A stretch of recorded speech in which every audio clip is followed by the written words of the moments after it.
पूरे मुल्क जिया मदन शहर में भी 12 रबीउल अव्वल जश्न ईद मीलादुन नबी सल्लल्लाहु अलैहि वसल्लम जे सिलसिले में हजरत अल्लामा व मौलाना मौलवी जुनेद अहमद चांडियो हुसैनी, हाफिज अहमद अली मुगैरी हुसैनी, अल्लामा सैयद आरिफ अली शाह राशिदी, फ़कीर अली अकबर मलक हुसैनी ऐं अल्लामा शकील अहमद शाह राशिदी जी अॻवानी में शानदार रैली कढी वई।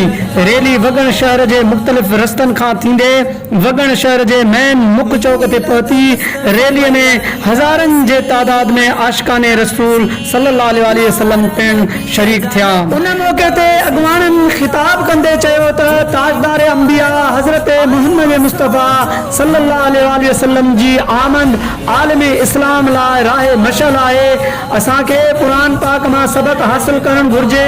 ॿियनि तालीमनि सां गॾु असांखे दीनी तालीम लाज़िम हासिल करणु घुर्जे। दीनी तालीम सां असांखे इस्लाम जी ख़बर पवे थी।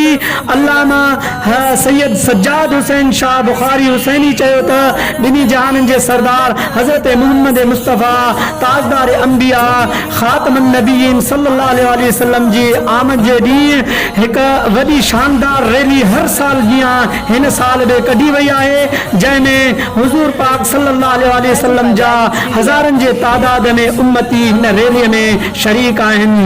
असां मुस्लमाननि जे लाइ हीउ ॾींहुं तमामु अहम ऐं ईद ऐं ख़ुशीअ वारो ॾींहुं आहे।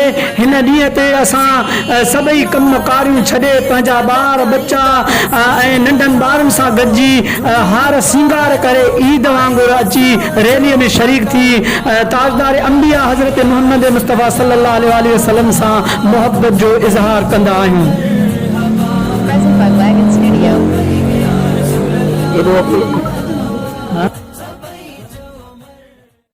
मीलाद मुस्तफ़ा मलाई।